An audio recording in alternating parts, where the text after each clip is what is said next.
Today we have a very special guest in the house, as you could probably say, Baytown royalty. So I'm super excited for this podcast. Before we jump right into the topic, I'm gonna go ahead and let you introduce yourself, let them know where they can find you and what you do. Hi, thank you for having me. My name is Cecilia Martinez. I'm one of the owners of El Globo Bakery in Baytown, Texas. You can find us on all social medias, TikTok, Instagram, and Facebook at El Globo Bakery Panaderia. All right, and we're going to jump right into the topic. We're talking about reinventing yourself without starting over completely or without losing your roots of what motivated you to start where you're at to begin with. What do you guys want to say? What do you have to say about that, Vick? I think as a new business, and it's something that you're constantly, wanting to do, is that you constantly want to like change something up because you're not getting enough traction or things aren't hitting the way they need to. My best advice is that, you just have to stay in motion, right? You have to keep pushing a little bit further on your plan. The most important advice I can give you is don't switch up and see it through, right? Just because you don't see progress today doesn't mean the progress is not coming.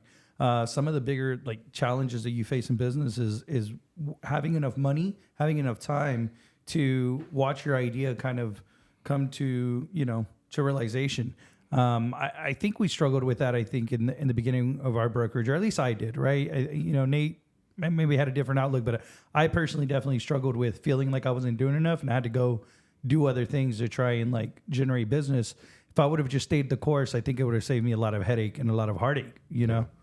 I agree. You weren't doing enough, and that's why that's why you had to go to other places and do other things. But it is true, right? And sometimes you feel like you're hitting a roadblock in your business, right? Or you feel like you're spinning your wheels. And what a lot of people do is they reinvent themselves, right?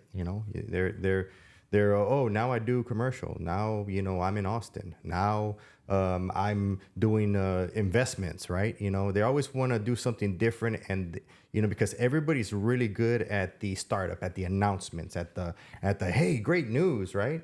New company, new this, new that. What people don't ever do is sit down, find out where the disconnect is, right? And then reinvent themselves as far as go back to where that disconnect happened, and then do what you do in that go in that different direction, right? And because it's easier for you as a business whenever you're down to revamp your business, right? And change things up, change up the processes, change up management, change up whatever, right? And you already do it. It's already established, right? Yeah. And what happens is that people want to recapture that enthusiasm, that excitement, that drive that got them to start their business, And you just that's really hard to recapture. When you already own the business for a couple of years, it's like there's no more newness, right? It's just now it's commitment, now it's accountability, now it's going through the downs. Really, I think what it comes down to is the discipline, right? The discipline to see the plan that you set in motion. And, for me, I like to say that I jumped around, or I did a bunch of different things. I always stayed in the same industry. I always, stayed the course as far as what I wanted to do, which was ultimately, get into investments, own real estate. I live off of the, rental income, and eventually, get into, building either apartments, or building a building, or just different like life goals that I had, right? For me, that goal stays in my mind constantly. It's what I'm working towards. I've said it in this podcast, and I said it before. I said if I die before building that building and I'm on my deathbed and I said, oh man, I did everything, I did it, I'm lying. I need to do that. I want to do that. That's what I'm working towards every day. And it's a hefty goal. It's goals that people have always told me you're not going to do it. That's crazy. And then like the older I've gotten and the more, connections I've gotten and the better I've gotten in business, I realize that goal is not too far fetched. That goal is obtainable.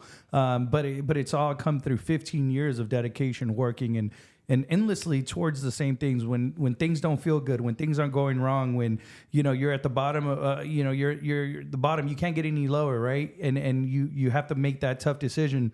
That tough decision is to face your problems and keep going, right? Fix the things like Nate said, fix that broken piece and make sure that you're going. For us, we have a great marketing plan that we can always go back to. And I have many times have gone back to my cold calling, back to my letter writing, back to my door knocking, back to my community events, back to sales. I get pulled in different directions, but at the end of the day, I've said it today, I'll say it all the time. I can always make money. I'm blessed with the ability to sell. I can talk. I have a great system. I have great support. And as long as you have that, I don't think you can fail, even when things get hard.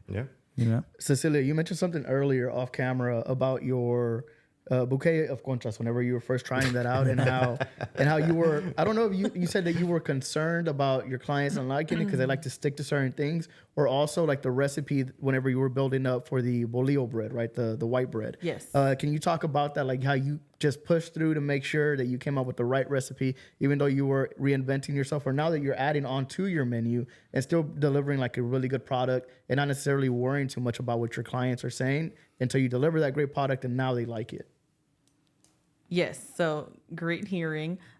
So with us having a traditional Mexican bakery, we want to keep the traditions. We want to keep the traditions that are seasonal. So we have like champurrado in the wintertime. We have capirotada right after right at like Easter time.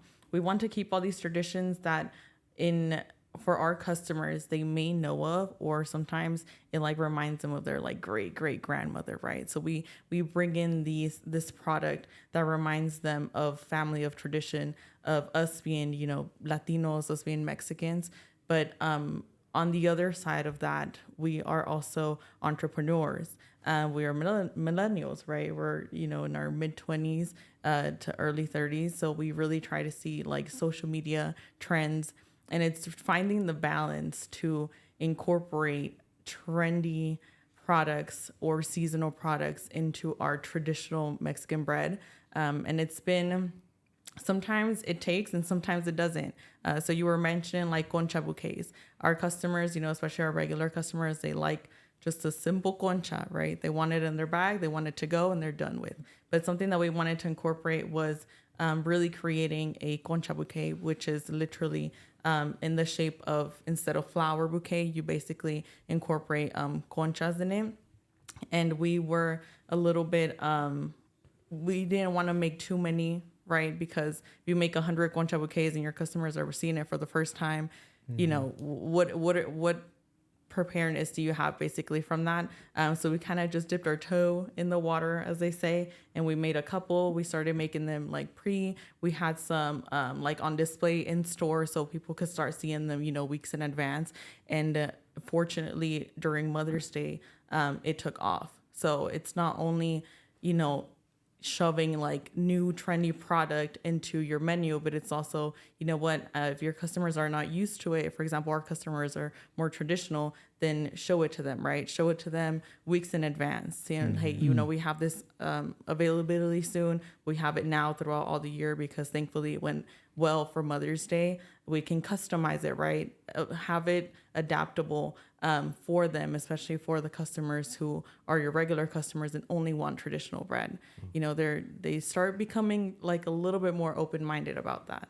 Yeah, and that's what I was gonna ask you. When somebody does want a bouquet of conchas, do they have to call ahead of time to like schedule that, or something that you already have Pre-order out in the open with you Yes. every So, day? for example, concha bouquet, you definitely have to pre-order. So we bake chocolate conchas and vanilla conchas like every single day.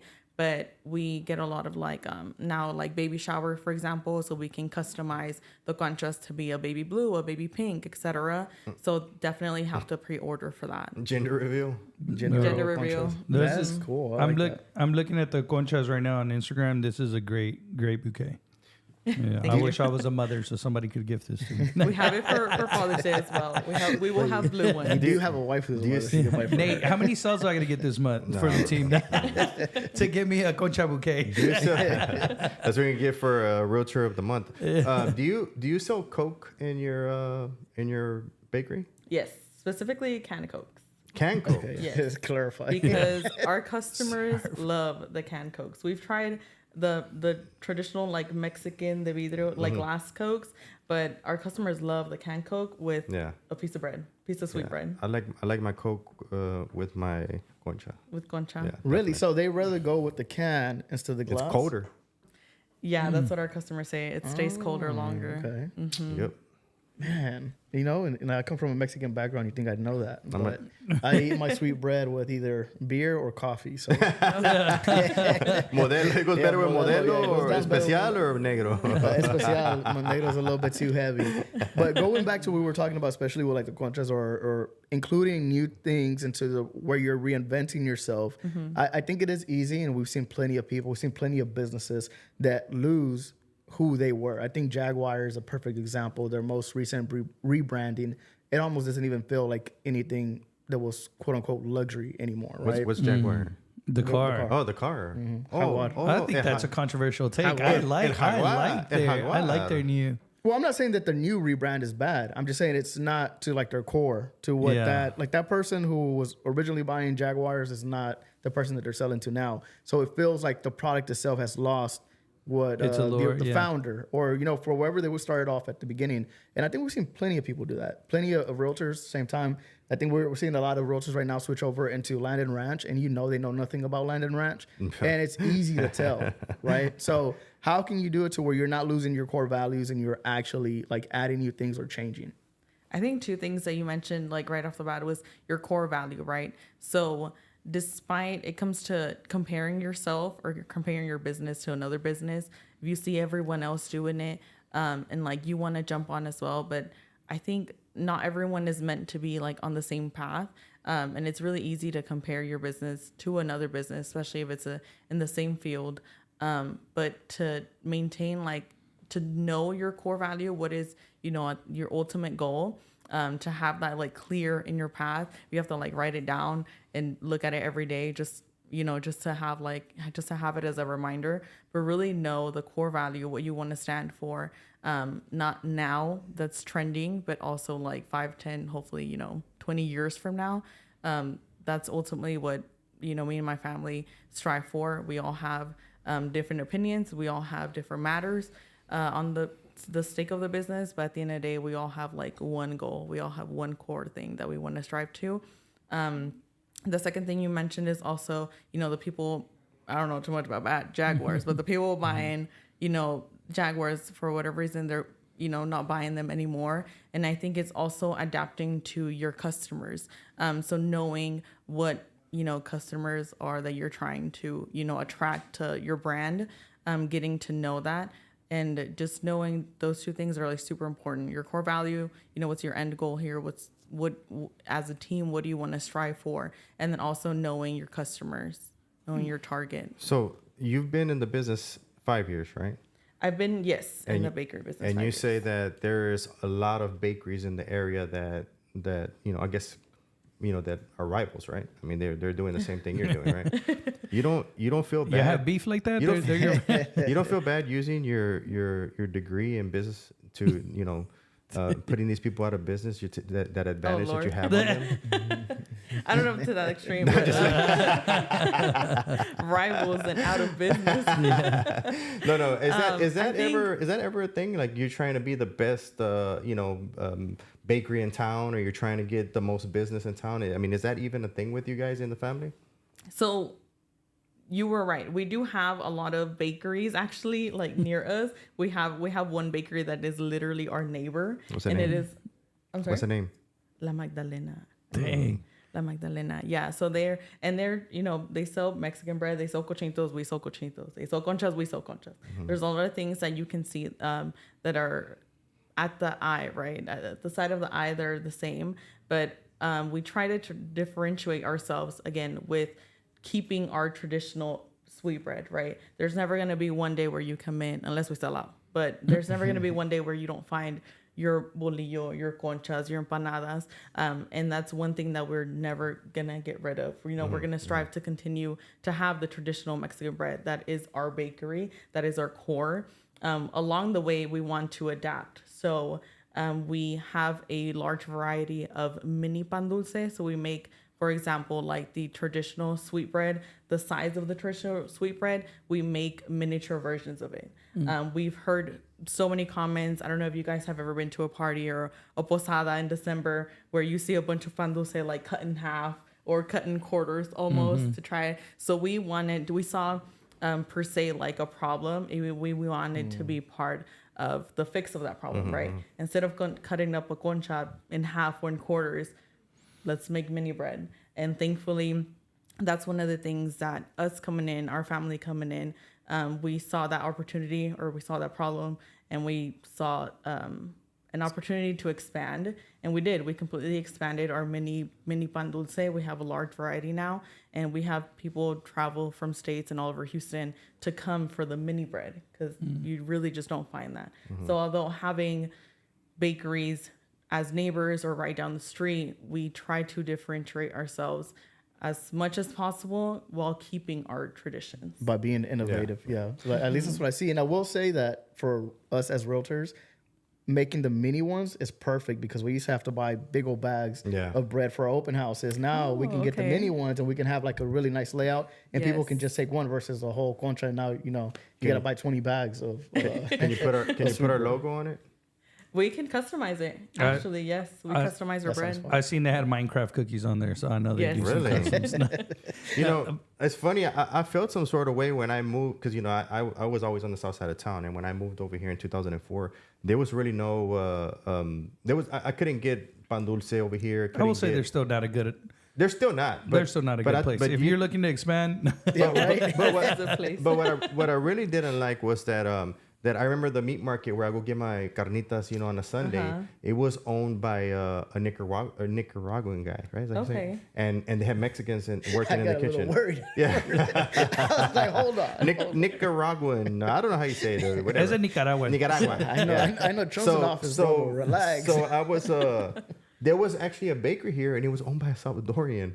And he was actually going to El Bolillo and bringing it over here and selling it out of his little store. Out of the store. Yeah. And yeah, so everything over here was, I mean, there was really no Mexican people like holding the traditions, I guess, or opening up these businesses. You know, like you right now you're saying tradition, Mexican, you know, and over here, like nobody was really interested in that. Everybody over here was entrepreneurs that they wanted to be in real estate. They wanted to open up, you know, every single business you could think of, they wanted to do except pan dulce and Mexican restaurants and stuff like that.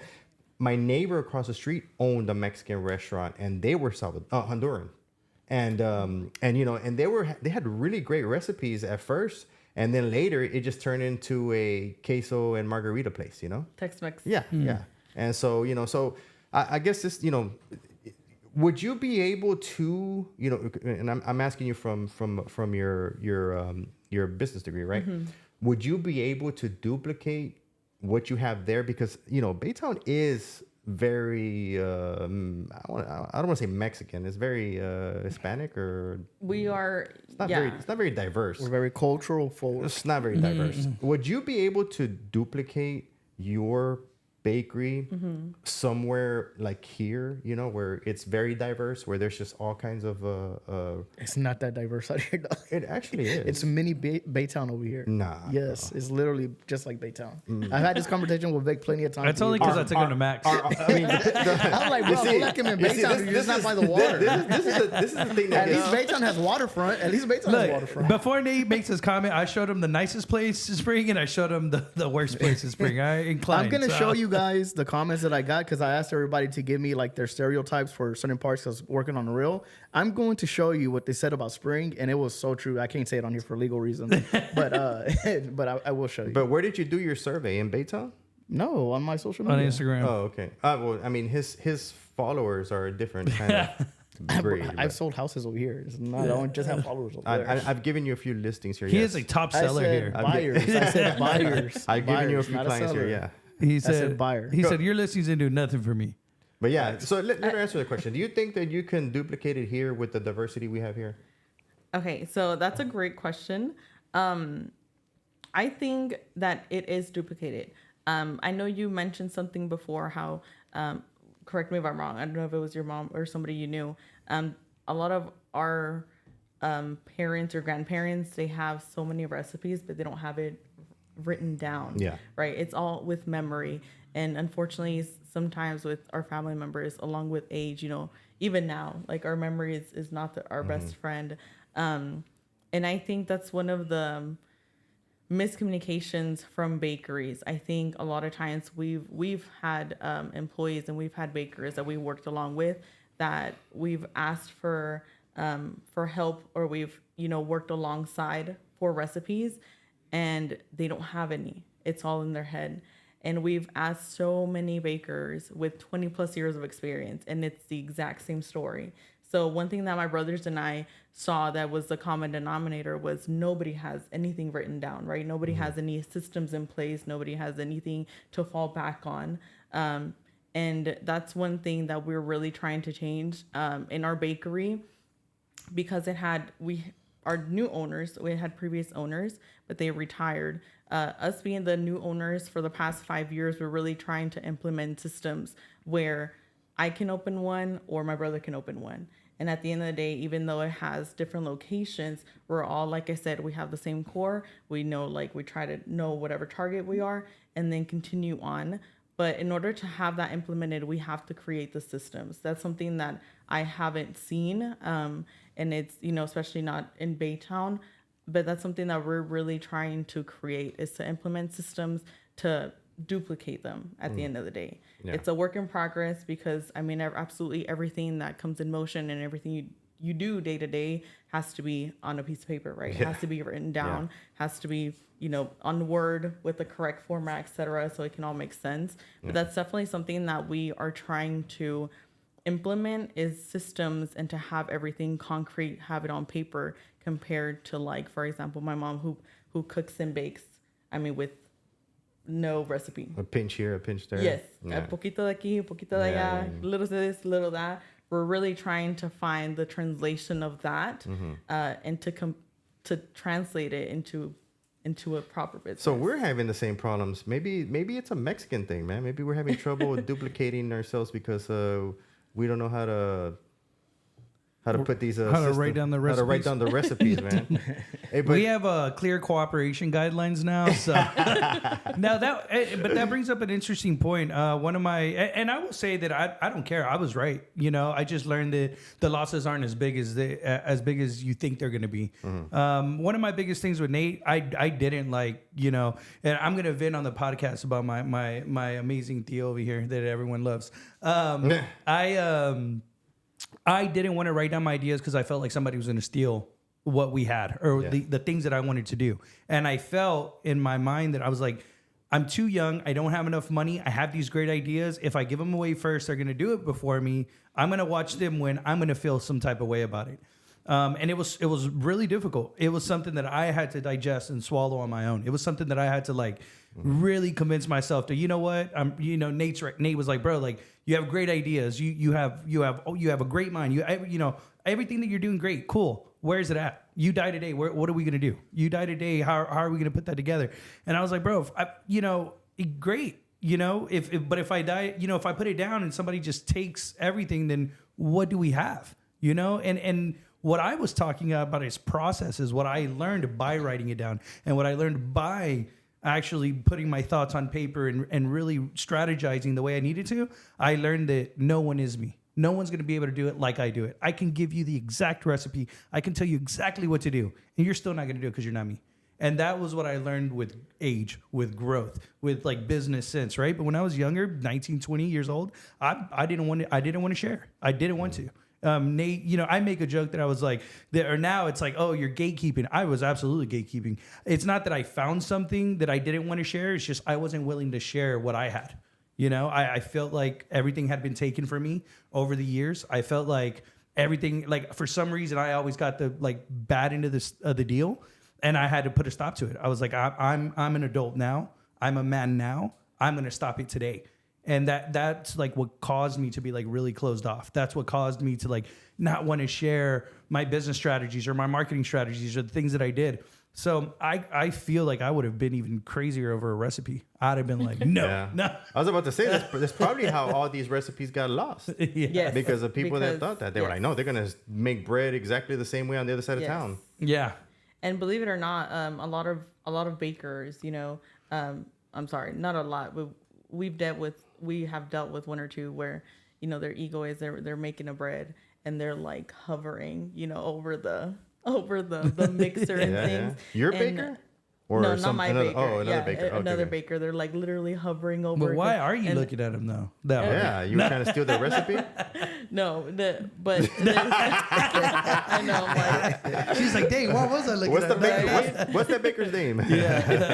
no, it was when I was younger. I was working like in a taqueria, but in my head I was like, how are we ever gonna learn? Like, and it's true you say. You God forbid, you move on and you had all of these great things, but they end there. And we are fortunate enough to train our employees that every single employee that comes in, and the employees we have now, we tell them, hey, if somebody is willing to learn, like, they're going to learn. My mom has 30 plus years of experience decorating cakes, and she's taught other cake decorators. She's taught other other people to do pastries, and they're not in our company anymore. They've gone their own way. They've gone their own path.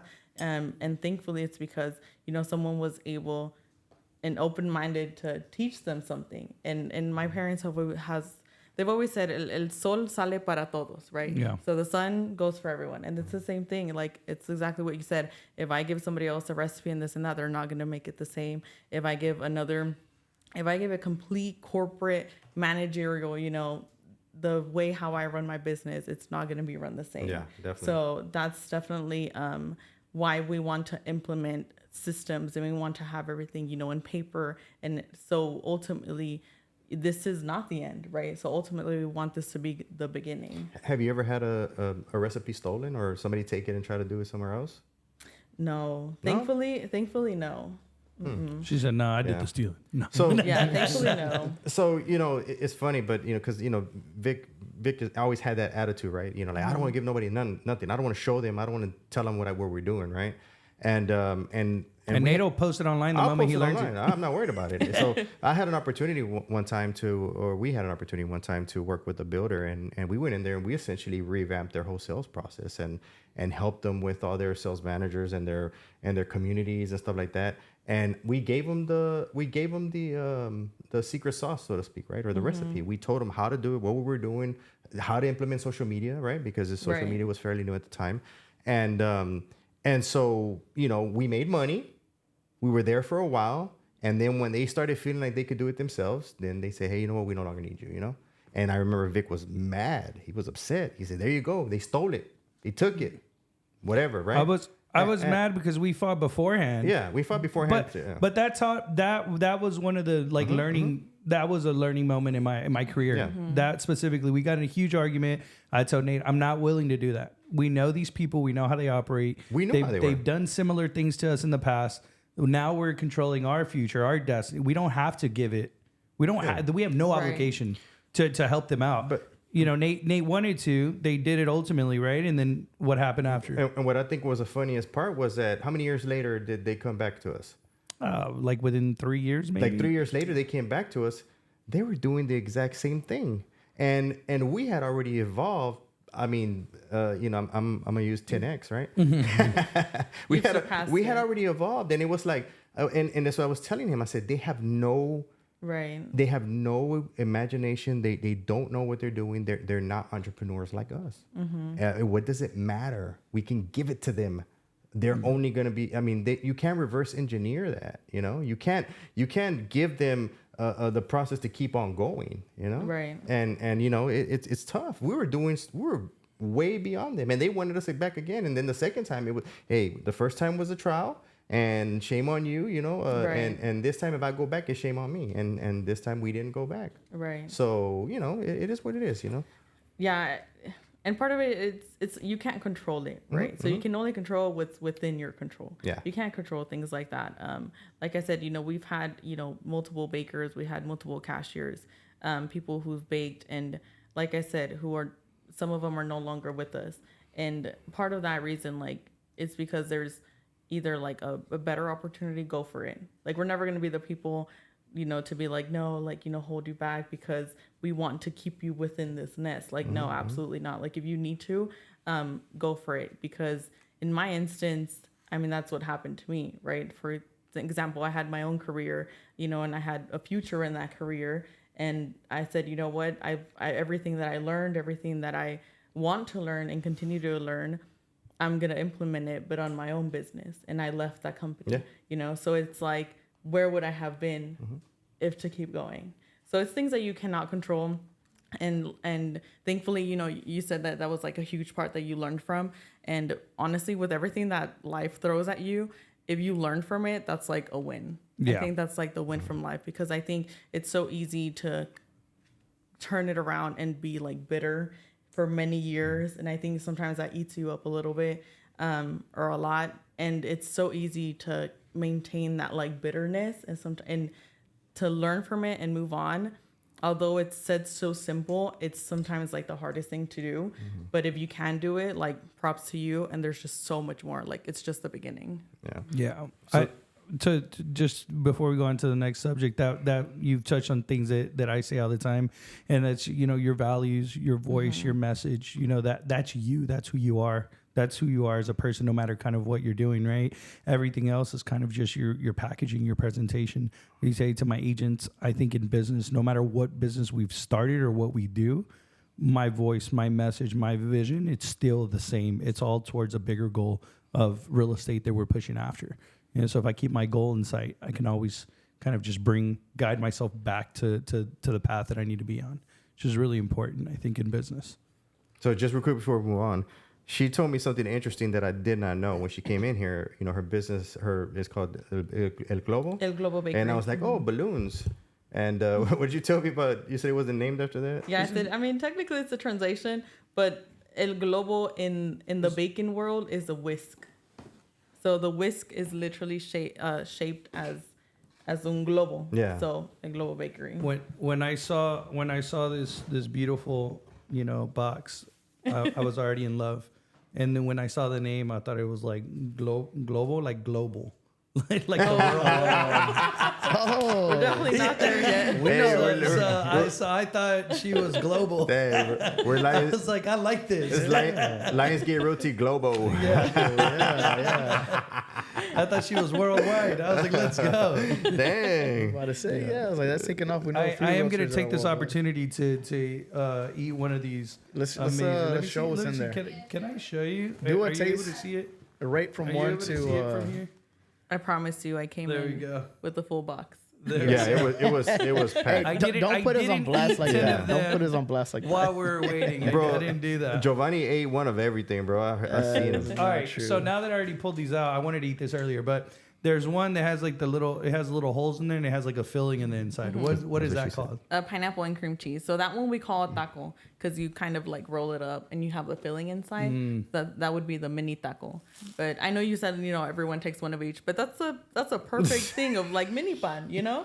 You can have one of each and you can try them all and you're still good at the end of the Bro, day. Vick has been eating on this since he got here. We need to invite more food people. Vic wants to start doing McBangs. What are they called? McBongs, McBangs, whatever. Yeah, mukbangs. Like, that's what Vic wants to start doing. That's Rate it terrible. from- I was disappointed that she didn't bring me oreja. So next time, you know, no. Where's the Definitely milk? noted. Where's the coffee and the milk? No, you want a beer? I'm not gonna make a request for tomorrow, but if I don't get a concha bouquet and some orejas, I don't know. I'm gonna. We do have an no, that's not tomorrow. Friday. So we might stop by. We have a wedding Friday, and we'll have the after party. So we might stop by and pick up some bread. Oh, that'd be Let awesome. me Morning know. for Let sure. me know. Yeah. I'll hook you up. Let me know. You should sell menudo. Oh yeah, we'll do an exchange. Yeah. All right, guys. Well, while Vic is rating, go ahead and finish that. Can we get a close up of that? Get a close up. While Vic is finishing I'm gonna his, do and we can ASMR hear, on this. yeah, we can hear it in the background. I know, right? I want you to go ahead and exit. Let everybody know where they can find you and what you do again. Okay, well, thank you so much for the invitation. My name is Cecilia Martinez, the manager / owner of El Globo Bakery. You can find us on TikTok, Instagram, and Facebook at El Globo Bakery. All right. And I'm Nate Valderas. You can find me on all my social media outlets at Better Call Nate. Well, I'm Victorino Cortez, the president and official food taster of Lionsgate Realty. You can find me on Instagram at Real Presidente. Look forward to hearing from you soon. Wait, what's the rating, bro? Yeah, what's the rating? The rating? Oh man, it's just so great. I gave it 10 out of 10 all day. Look. Oh my god! Hey, that sounded freaking good. That sounded good. Jovani said, "Give me one." Yeah. I do mine with the cameras off. Yeah. But we'll go ahead and exit out here. If you guys own a restaurant or anything like that, food that you can bring here, we'll bring you onto the podcast and we'll do taste tests as well. I am Jovani Frank, your gracious host. You can find me on Instagram as that Jovani Frank. Until next time. Jovani's looking for a liquor sponsor. Yes. Yes. Wine taster. If you make